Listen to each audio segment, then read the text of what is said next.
नमस्कार दोस्तों, स्वागत है आपका रिंकेश परियानी चैनल में। दोस्तों आज का जो टॉपिक है वो है लंग कैंसर के बारे में। दोस्तों लंग कैंसर जो है ये जो हमारे फेफड़ों में जो कैंसर होता है, कर्क रोग होता है, उसे लंग कैंसर कहा जाता है। तो पहले समझ लेते हैं कि जो रेस्पिरेटरी सिस्टम है उससे कौन से पार्ट हैं। पहला है जो नेजल कैविटी रहता है, फेरिंग्स, लैरिंग्स, ट्रकिया, ब्रोंकाई, एल्वियोलाई और फिर लंग्स।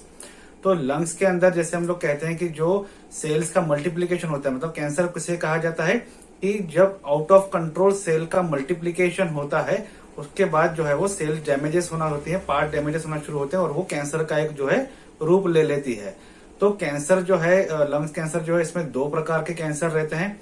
एक है स्मॉल सेल कैंसर और दूसरा है नॉन स्मॉल सेल कैंसर। तो नॉन स्मॉल सेल कैंसर में स्क्वैमस सेल कार्सिनोमा और एडिनो कार्सिनोमा जो है वो इंक्लूडेड रहते हैं, इसी में ही नॉन स्मॉल कैंसर में रहते हैं। तो non small cell lung cancer जो है ये सबसे ज्यादा कॉमन है लंग कैंसर टाइप का, और सबसे ज्यादा जो पाया जाता है वो यही सेल का पाया जाता है। जब लंग कैंसर जो रहते हैं इसके जो कैंसर का जो प्रमाण है ये बाहर की तरफ फैलना शुरू हो जाता है और लंग्स के दूसरे पार्ट या फिर लंग्स के बाहर जो दूसरे ऑर्गन्स या बॉडी पार्ट्स को अफेक्ट करना शुरू करता है, तो इस प्रोसीजर को कहा जाता है मेटास्टेसिस।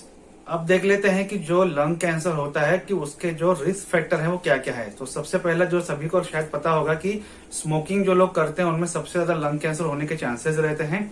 जितने भी लंग कैंसर जो पाए जाते हैं, जो निकलते हैं, उसमें से लगभग 80% जो रहते हैं वो स्मोकिंग की वजह से होते हैं। दूसरा है सेकेंड हैंड स्मोक, मतलब ये ऐसा एक स्मोक रहता है कि जब कोई व्यक्ति आपके सामने सिगरेट पीता है, आपने किसी को देखा होगा, तो एक तो सिगरेट जलती है तो उसमें से एक स्मोक निकलता है और दूसरा स्मोक जो है जो व्यक्ति बाहर निकालता है, स्मोक को जो बाहर छोड़ता है, तब जब ये दोनों स्मोक जो मिलते हैं तब उसे सेकेंड हैंड स्मोक कहा जाता है।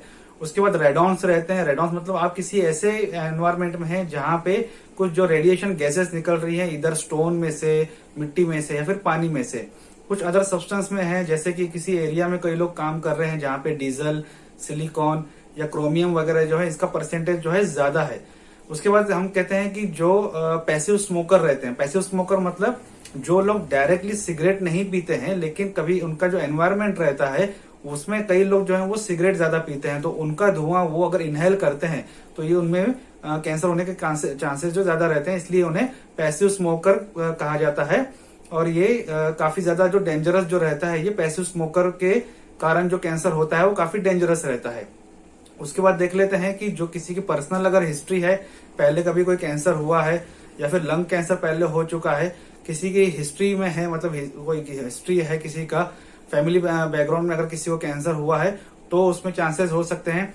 रेडिएशन थेरेपी अगर किसी ने लिया हुआ है, चेस्ट रीजन में कुछ ट्रीटमेंट के दौरान कभी कोई अगर रेडिएशन थेरेपी लिया है तो उसके कारण भी जो है लंग कैंसर होने के चांसेस रहते हैं।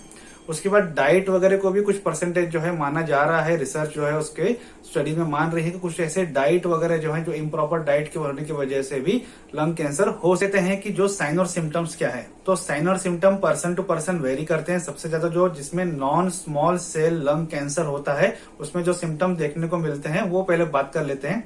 चेस्ट में पेन होता है।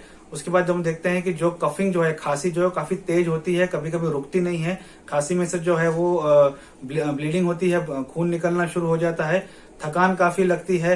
उसके बाद हम लोग देखते हैं कि जो वजन जो है काफी कम होता जाता है और चेस्ट में काफी जो है बार बार पेन होना शुरू हो जाता है। कई बार जिनमें लंग कैंसर डिटेक्ट होता है उनमें निमोनिया के अटैक्स बार बार आते हैं और जो लिम्फ नोड दोनों लंग्स के बीच में सेंटर में रहती है उसमें स्वेलिंग आ जाती है, थोड़ी सी सूजन जो है वो आना शुरू हो जाती है। देख लेते हैं डायग्नोसिस के बारे में। तो डायग्नोसिस है ये कम्प्लीटली डॉक्टर के हाथ में रहती है। अलग अलग कैटेगरी जो डॉक्टर हैं वो लंग कैंसर को या फिर चेस्ट से रिलेटेड जो तकलीफ है उसे ट्रीट करते हैं। कौन से डॉक्टर्स रहते हैं, एक तो जो सर्जरी परफॉर्म करते हैं उन्हें सर्जन कहा जाता है। चेस्ट से रिलेटेड या लंग्स के रिलेटेड अगर कोई तकलीफ जो है अगर वो ट्रीटमेंट चालू है तो उसे पल्मोनोलॉजिस्ट कहा जाता है। कैंसर है जिसमें जो कैंसर जो डॉक्टर मेडिसिन के द्वारा या कुछ जो वेन्स वगैरह के द्वारा जो इंजेक्शन दी जाती है उसके द्वारा अगर ट्रीटमेंट कर रहे हैं तो उसे मेडिकल ऑन्कोलॉजिस्ट कहा जाता है। अगर कोई डॉक्टर जो रेडिएशन के द्वारा जो है कैंसर को ट्रीट कर रहा है तो उसे रेडिएशन ऑन्कोलॉजिस्ट कहा जाता है। तो अलग अलग वो अपने ट्रीटमेंट जो करते हैं, डायग्नोसिस करते हैं, उसके बाद ट्रीटमेंट शुरू होती है।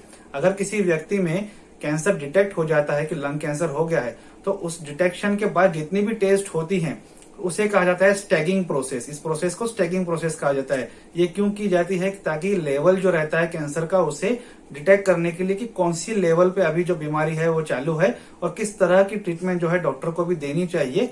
इस प्रोसीजर को जो ट्रीटमेंट होता है, जो डायग्नोसिस होता है, उसे स्टैगिंग कहा जाता है। देख लेते हैं कि जो ट्रीटमेंट पार्ट है, तो ट्रीटमेंट पार्ट भी वेरी कर सकता है कि पेशेंट की जो कंडीशन है, उसकी स्टेजेस है, उसके हिसाब से अलग अलग कंडीशन के हिसाब से ट्रीटमेंट हो सकती है। कहते हैं कि जो टारगेटेड थेरेपी दी जाती है, कीमोथेरेपी दी जाती है और रेडिएशन थेरेपी दी जाती है, ये अलग अलग भी दी जा सकती है या फिर कॉम्बिनेशन में भी दी जा सकती है। डिपेंड करता है पर्सन की कंडीशन के हिसाब से। तो पहले तो हम देख लेते हैं कि सर्जरी में क्या होता है कि जो पोर्शन अफेक्टेड है उसे निकाल दिया जाता है। टारगेटेड थेरेपी मतलब टारगेटेड थेरेपी के लिए काउंसलिंग होती है, क्योंकि ये थोड़ा सा रिस्की रहता है कि एग्जैक्टली जो कंडीशन है वहां पे टारगेटेड मेडिसिन देना काफी हैवी भी रहती है ये। उसके बाद देखते हैं कि रेडिएशन थेरेपी, कुछ रेडिएशन के द्वारा जो हाई लेवल एक्सरे जिसे कह सकते हैं हम साधारण भाषा में, उसके द्वारा भी जो है वो कैंसर सेल को मारा जाता है। कीमोथेरेपी, इसमें कुछ मेडिसिन दी जाती हैं या फिर कुछ जो इंजेक्शंस हैं वो हमारे बॉडी में वेन्स के थ्रू इंजेक्ट की जाती हैं। ये दोनों एक साथ भी दी जा सकती हैं या फिर ये रिक्वायरमेंट के हिसाब से अलग अलग दी जा सकती हैं, depending upon the stage of. तो रिस्क फैक्टर हम लोग किस तरीके से अवॉइड कर सकते हैं? तो पहली बात जो सबसे हाईली रिस्क है कि अगर आप स्मोकिंग अवॉइड करते हैं, नहीं लेते हैं स्मोकिंग, तो ये आपके जो रिस्क फैक्टर है इसे कम कर देता है। जो हम लोग कहते हैं कि सेकेंड हैंड स्मोक जो है, जहां पे ज्यादा स्मोकिंग वगैरह होकर लोग करते हैं, उस एनवायरमेंट से आप बचें तो अच्छी बात है। पैसिव स्मोकर होने से आप बच जाएंगे ऐसे एनवायरमेंट से जाने के, क्योंकि पैसिव स्मोकर में ज्यादातर कैंसर होने के चांसेस काफी परसेंटेज ज्यादा रहता है। उसके बाद अगर कुछ आपके एनवायरमेंट में अगर कुछ ऐसे रेडिएशन गैसेस हैं, अगर आपको कुछ रिजल्ट या कुछ रिपोर्ट के द्वारा पता चलता है, तो कोशिश कीजिए कि ऐसे एनवायरमेंट से आप बाहर रहें, दूर रहें। और अगर आपका कोई ऐसा वर्किंग ऐसा है कि आपको डीजल, सिलिकॉन, क्रोमियम ऐसे एनवायरमेंट में ज्यादा काम करना पड़ रहा है, तो वहां पे आप थोड़ी सी सेफ्टी बरकरार रखें, आपकी सेफ्टी के बारे में काफी ख्याल रखें। उसके बाद देख लेते हैं कि स्क्रीनिंग क्या होता है, कि कैंसर स्क्रीनिंग, ये हर कैंसर में एक स्क्रीनिंग रहती है जो कि ऑन्कोलॉजिस्ट जो है वो अच्छे से करते हैं। क्यों होती है स्क्रीनिंग? क्योंकि ये नहीं डिटेक्ट करता है कैंसर, ये कि इसका मतलब ये नहीं होता है कि आपको कैंसर है। इसका मतलब ये है कि ये डिटेक्ट करता है। कैंसर की स्क्रीनिंग होती है पहली बार जब डॉक्टर के पास जाता है।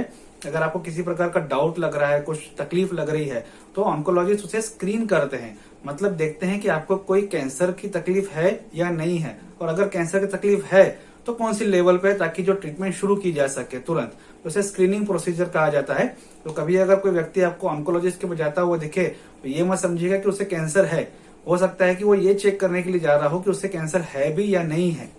दोस्तों आज का वीडियो यहीं तक था। वीडियो अच्छा लगे तो लाइक, शेयर, सब्सक्राइब, कमेंट जरूर कीजिएगा। Thank you.